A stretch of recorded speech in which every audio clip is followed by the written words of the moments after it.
भगवान विष्णु के कुल 10 पूर्ण अवतार हुए हैं, जिनमें से मत्स्य अवतार उनका प्रथम अवतार है।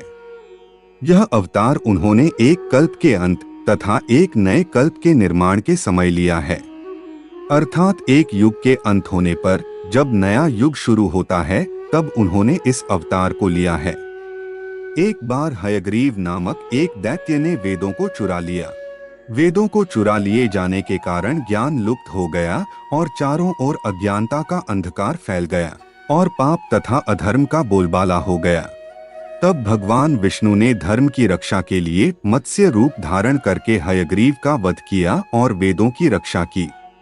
आज इस वीडियो के माध्यम से हम आपको भगवान विष्णु के मत्स्य अवतार की संपूर्ण कथा सुनाएंगे।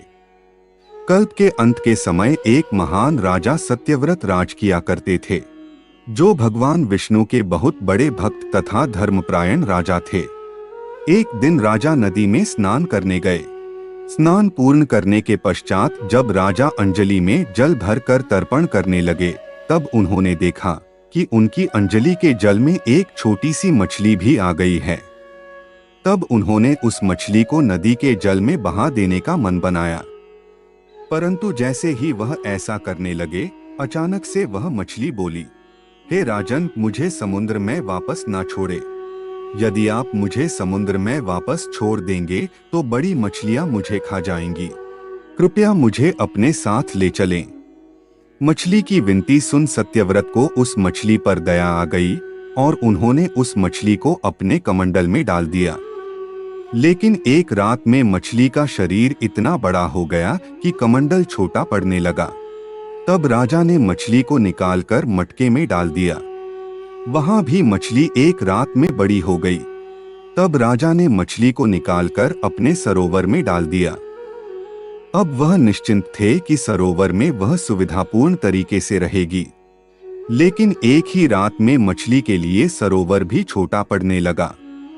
यह देखकर राजा को घोर आश्चर्य हुआ। उन्होंने आज तक ऐसी मछली कभी नहीं देखी थी। राजा समझ गए कि यह कोई साधारण मछली नहीं है और तब राजा ने विस्मय भरे स्वर में उस मछली से पूछा, मेरी बुद्धि को विस्मय के सागर में डुबो देने वाले आप कौन हैं? कृपा करके मुझे बताइए कि आपने मत्स्य का रूप क्यों धारण किया है।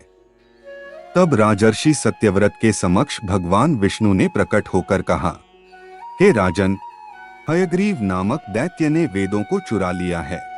जगत में चारों ओर अज्ञान और अधर्म का अंधकार फैला हुआ है और मैंने हयग्रीव को मारने के लिए ही मत्स्य का रूप धारण किया है। आज से 7वें दिन पृथ्वी प्रलय के चक्र में फिर जाएगी और सारी पृथ्वी पानी में डूब जाएगी। जल के अतिरिक्त कहीं कुछ भी दृष्टिगोचर नहीं होगा और तब आपके पास एक नाव पहुंचेगी। आप सभी अनाजों और औषधियों के बीजों को लेकर सप्तऋषियों के साथ नाव पर बैठ जाइएगा। मैं उसी समय आपको पुनः दिखाई पड़ूंगा और आपको आत्मतत्व का ज्ञान प्रदान करूंगा। और सत्यव्रत उसी दिन से ही हरि का स्मरण करते हुए प्रलय की प्रतीक्षा करने लगे। 7वें दिन प्रलय का दृश्य उपस्थित हो उठा। समुद्र भी उमड़कर अपनी सीमाओं से बाहर बहने लगा और थोड़ी ही देर में सारी पृथ्वी पर जल ही जल हो गया। उसी समय एक नाव दिखाई पड़ी और तब सत्यव्रत सप्तऋषियों के साथ उस नाव पर बैठ गए। उन्होंने नाव के ऊपर संपूर्ण अनाजों और औषधियों के बीज भी भर लिए और नाव प्रलय के सागर में तैरने लगी। प्रलय के उस सागर में उस नाव के अतिरिक्त कहीं भी कुछ भी नहीं दिखाई दे रहा था और तब मत्स्य रूपी भगवान प्रलय के सागर में दिखाई पड़े। सत्यव्रत और सप्तऋषिगण मत्स्य रूपी भगवान की प्रार्थना करने लगे और सत्यव्रत और सप्तऋषियों की प्रार्थना पर मत्स्य रूपी भगवान प्रसन्न हो उठे। उन्होंने अपने वचन के अनुसार सत्यव्रत को आत्मज्ञान प्रदान किया। उन्होंने बताया, सभी प्राणियों में मैं ही निवास करता हूँ। ना कोई ऊंचा है ना नीचा, सभी प्राणी एक समान हैं। जगत नश्वर है और नश्वर जगत में मेरे अतिरिक्त कहीं कुछ भी नहीं है।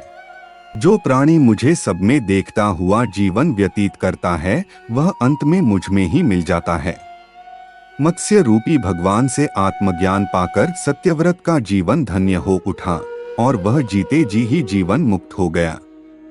प्रलय का प्रकोप शांत होने पर मत्स्य रूपी भगवान ने हयग्रीव को मारकर उससे वेद छीन लिए और भगवान ने ब्रह्मा जी को पुनः वेद दे दिए। इस प्रकार भगवान ने मत्स्य रूप धारण करके वेदों का उद्धार तो किया ही, साथ ही संसार के प्राणियों का भी अमित कल्याण किया। भगवान इसी प्रकार समय समय पर अवतरित होते हैं और सज्जनों तथा साधुओं का कल्याण करते हैं। आशा करता हूँ कि आपको हमारी ये प्रस्तुति पसंद आई होगी। अगर आपको हमारा यह प्रयास पसंद आया हो तो वीडियो को लाइक और कमेंट में श्री हरि विष्णु लिखना ना भूलें।